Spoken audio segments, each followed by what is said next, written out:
وَلَقَدْ يَسَّرْنَا الْقُرْآنَ لِلذِّكْرِ فَهَلْ مِن مُّدَّكِرٍ۔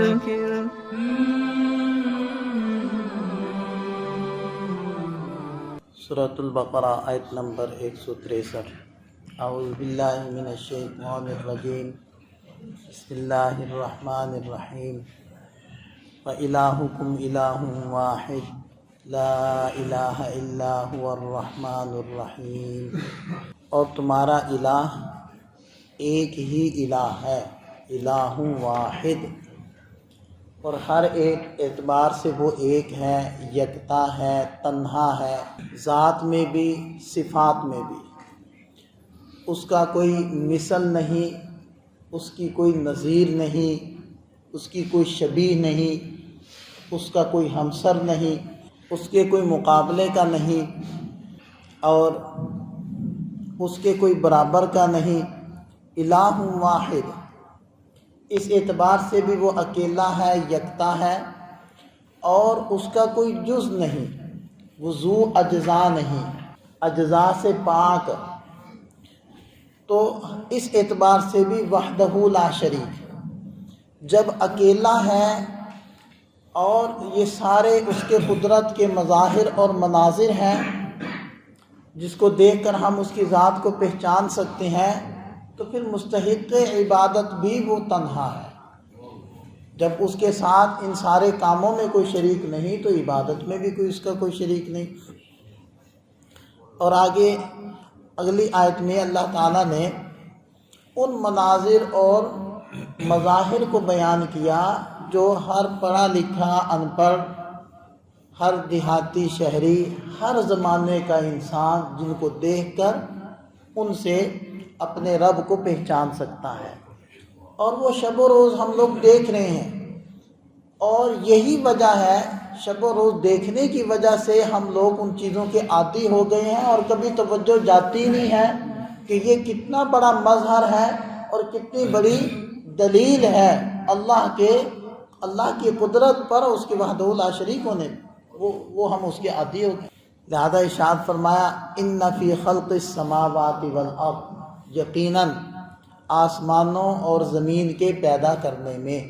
آسمان ہمیں اوپر نظر آتا ہے، چلو وہ تو بہت دور ہے ہم سے، لیکن زمین تو ہمارے پاس موجود ہے جس کے اوپر ہم چلتے ہیں۔ ہم زمین کو ہی دیکھیں، اس کے اندر اللہ نے کیسی کیسی چیزیں پیدا کی ہیں اور کیسی اپنی قدرت سے اس میں پودے اگتے ہیں۔ اب ایک بے جان بیج ہوتا ہے، اس کے اندر سے پودا کون نکالتا ہے، اس کے اندر جان کون ڈال دیتا ہے؟ ایک بے جان انڈا ہوتا ہے، اس سے چوزا کون نکال دیتا ہے؟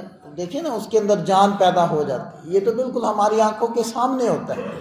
اسی طرح فرمایا، واختلاف اللیل والنہار، دن اور رات کے الٹ پھیرنے، مختلف ہونے نے، کہ دیکھیں اب رات ختم ہو رہی ہے، دن آ رہا ہے، روشنی پھیلنا شروع ہو رہی ہے۔ اتنی بڑی زمین کو روشن کرنا اور پھر اتنی بڑی زمین کو اندھیرے میں ڈوبا دینا، یہ اسی ذات اقدس کا کام ہے۔ ہمیں تو ایک چھوٹا سا کمرہ روشن کرنا پڑے تو ہزاروں کے بل دینے پڑتے ہیں، ایک چھوٹا سا کمرہ ٹھنڈا کرنا پڑے یا گرم کرنا پڑے تو ہزاروں کے بل دینے پڑتے ہیں، اور پورا پیچھے سسٹم لگوانا پڑتا ہے، تب جا کر یہ نظام چلتا ہے۔ وہ اللہ تعالیٰ اکیلا ہی اتنی بڑی زمین کو روشن کرتا ہے اور پھر رات کو لے آتا ہے۔ اور والفلک التی تجری فی البحر، اور وہ سمندری جہاز تجری جو چلتے ہیں فی البحر، سمندر میں، بما ینفع الناس، ان چیزوں کو لے کر جو لوگوں کے کام آتی ہیں، جو لوگوں کے نفع کی ہیں۔ اب یہاں اللہ تعالیٰ نے کوئی متعین نہیں کیا کہ فلاں چیز کو لے کر جاتے ہیں، اس لیے کہ آگے کتنے زمانے آنے ہیں۔ اب جب یہ آیات نازل ہو رہی تھی اس وقت تو بہت معمولی چیزیں لے جائی جاتی ہوں گی، لیکن اب دیکھیں کہ کتنا بڑا کاروبار دنیا کا وہ سمندر کے ذریعے سے ہو رہا ہے، اور کتنی بڑی بڑی جنگیں اور لڑائیاں صرف سمندر کے اوپر ہو چکی ہیں۔ تو اور آگے کیا کیا ہوگا، تو اس لیے اللہ تعالیٰ نے یہاں ذکر فرما دیا بما ينفع الناس، ہر ایسی چیز کو لے کر جاتے ہیں کہ جو لوگوں کے کام آتی ہے۔ اور وما انزل اللہ، اور اس چیز میں جو اللہ نے اتاری من السماء، آسمان سے، مما یعنی پانی، وہ پانی جو اترتا ہے اوپر سے۔ اور دیکھیں بارش کتنی بڑی اللہ کی قدرت کی نشانی ہے کہ چھوٹے چھوٹے بوندوں کی شکل میں وہ زمین پر گرتا ہے، پورا جیسے ایک سیلاب بہتا ہے ایسے نہیں گرتا، ورنہ جس کی چھت پہ آئے گا اس کی چھت گئی۔ اور جس رفتار سے وہ اوپر سے آتا ہے، جس رفتار سے اوپر سے چیز نیچے کو گرتی ہے، وہ رفتار اس کی باقی نہیں رہتی، بلکہ آکسیجن کی وجہ سے وہ رفتار کم ہو جاتی ہے۔ بہت ساری اس کی تیزی بارش کی وہ آکسیجن کے اندر بریک لگ کر وہاں ختم ہو جاتی ہے، اور کوئی 7 سے 8 کلومیٹر کی رفتار اس بارش کی باقی رہ جاتی ہے۔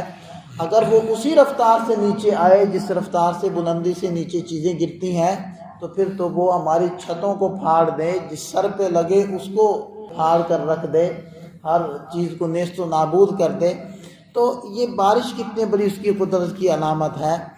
فَأَحْيَا بِهِ الْأَرْضَ، اس پانی کے ذریعے سے پھر اس نے زمین کو زندہ کر دیا۔ بنجر زمین دکھائی دے گی، لیکن پھر وہ صحرا کے ٹیلے اور وہ بنجر زمینیں ایک سبز چادر اوڑھ لیتی ہے، اور کیسے کیسے پودے وہاں سے اگاتے ہیں، حالانکہ دیکھنے میں کوئی بیج ہمیں نظر نہیں آ رہے ہوتے، لیکن پھر ساری زمین کا سینہ سرسبز ہو جاتا ہے، لہلہانے لگتی ہے۔ بعد موتہا، اس زمین کے مر جانے کے بعد پھر اللہ اس کو زندگی دیتا ہے۔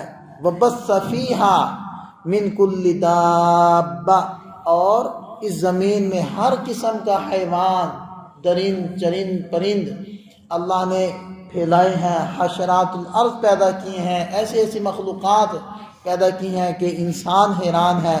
تو ان سب کے پھیلانے میں، وتصریف الریاح، اور ہواؤں کے پھیرنے میں، کہ کبھی مشرق سے چلتی ہے، کبھی مغرب سے چلتی ہے، کبھی پورب سے چلتی ہے، کبھی پچھم سے چلتی ہے، کبھی تیز چلتی ہے، کبھی آہستہ چلتی ہے، کبھی گرم چلتی ہے، کبھی سرد چلتی ہے، یہ سب والسحاب المسخر، اور ان بادلوں میں جو لٹکے ہوئے ہیں، بین السماء والارض، آسمان زمین کے بیچ میں، ان بادلوں کے اندر لآیات لقوم یعقلون، یقیناً نشانیاں ہیں اس رب کی قدرت کی ایسی قوم کے لیے، ان لوگوں کے لیے جو عقل شعور رکھتے ہیں، جو سمجھ بوجھ رکھتے ہیں۔ اور قرآن متوجہ کر رہا ہے کہ دیکھیں جب اتنے بڑے بڑے محیر العقول نظام اللہ نے پیدا کیے، اور وہ اس نے اکیلے تنہا پیدا کیے، تو چھوٹے چھوٹے کاموں کے لیے وہ دوسروں کو شریک کرے گا؟ یعنی اس چیز کو مشرکین مکہ بھی مانتے تھے۔ وَلَئِن سَأَلْتَهُم مَّنْ خَلَقَ السَّمَاوَاتِ وَالْأَرْضَ لَيَقُولُنَّ اللَّهُ، اگر آپ ان سے پوچھیں کہ آسمان زمین کس نے پیدا کیے، یقیناً یہ کہیں گے اللہ نے۔ اس بات کو مشرکین بھی مانتے تھے کہ سمندر اس نے بنائے، پہاڑ اس نے بنائے، ہوائیں وہ چلائے، بارشیں وہ برسائے۔ البتہ یہ جو بت ہیں یہ سفارشی ہیں، یہ گناہ بخشوانے میں ہمارے سفارشی ہیں، یہ روزی دلوانے میں ہمارے سفارشی ہیں، یہ بچے دلوانے میں ہمارے سفارشی ہیں۔ عجیب بات ہے کہ جب وہ سارے نظام کو خود بنا سکتا ہے، اور وہ خود کہتا ہے کہ ادعونی استجب لکم، مجھ سے مانگو میں تمہاری دعاؤں کو قبول کروں گا، تو پھر یہ بت کہاں سے آ گئے اس کے سفارشی بن کر؟ اور ان بتوں کو کیسے تم لوگوں نے چھوٹے چھوٹے کاموں میں اللہ کا شریک بنا دیا؟ اتنے بڑے سسٹم میں جب اس نے کسی کو شریک نہیں بنایا، تو چھوٹے چھوٹے کاموں میں اس کو کیا ضرورت ہے کسی کو شریک بنانے کی؟ وہ وحدہ لا شریک ہے۔ اس لیے فرمایا وَإِلَٰهُكُمْ إِلَٰهٌ وَاحِدٌ، تمہارا الہ ایک ہی ہے، لا الہ الا، اس کے علاوہ کوئی الہ نہیں، هو الرحمن الرحیم، وہی بڑا رحم کرنے والا، سب پر رحم کرنے والا ہے، اور نہایت رحم کرنے والا ہے۔ اور اس کی قدرت کی نشانیوں میں غور کرو، صبح و شام میں غور کرو، ہواؤں میں غور کرو، سمندروں میں چلتے بحری جہازوں میں غور کرو کہ کیسے سیال مادہ ہر چیز کو ڈبوتا ہے، اس کو نہیں ڈبوتا۔ اربوں ٹن وزنی یہ بحری جہاز، پورے شہر وہ پانی پر تیر رہے ہیں اور وہ ڈوبتے نہیں ہیں۔ تو ان کے اندر نشانیاں ہیں۔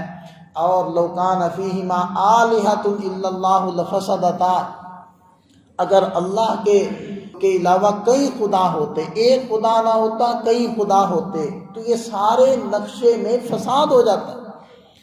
آپ دیکھیں کہ ایک ملک میں 2 وزیر اعظم نہیں ہو سکتے، اگر ہوں گے تو فساد ہوگا۔ ایک کہے گا کہ یہ میں نے ریلیف دینا ہے، دوسرا کہے گا نہیں دینا۔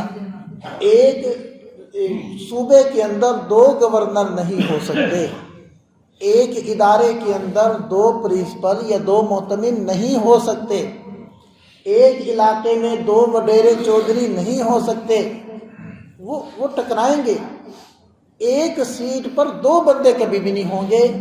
اگر وہ افراد ہوں گے تو اوپر والے کی سیٹ الگ ہوگی، نیچے والے کی اختیارات اور سیٹ الگ ہوگی۔ کوئی مملکت ہے تو ایک اگر وزیر اعظم ہے اس کے اختیارات کچھ اور ہیں، صدر ہیں تو اختیارات کچھ اور ہیں، اور وغیرہ وغیرہ جو نیچے ہوتے ہیں سب کے اختیارات مختلف ہوتے ہیں۔ تو ایسا نہیں ہو سکتا کہ ایک پاور کے 2 خدا ہوں، ایک پاور کے 3 خدا ہوں اور سورج ہمیشہ مشرق سے نکلے، ورنہ کچھ عرصے کے بعد دوسرا خدا کہتا کہ اتنی عرصے سے تمہاری مرضی سے سورج نکل رہا ہے، اب میری مرضی سے نکلے، اب میں اس کو مغرب سے نکالوں گا، اب میں مغرب بدلوں گا، مشرق بدلوں گا، اب میں سالوں کی گنتی، دنوں کی گنتی بدلوں گا، اب میں سورج کا سسٹم تھوڑا سا تبدیل کروں گا۔ کچھ بھی نہیں بدل رہا، سب کچھ ایک لگے بندے نظام میں چل رہا ہے اور ٹھیک چل رہا ہے۔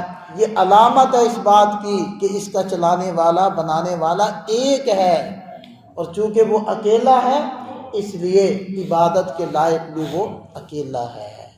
اللہ تعالی ہمیں سمجھ عطا فرمائے۔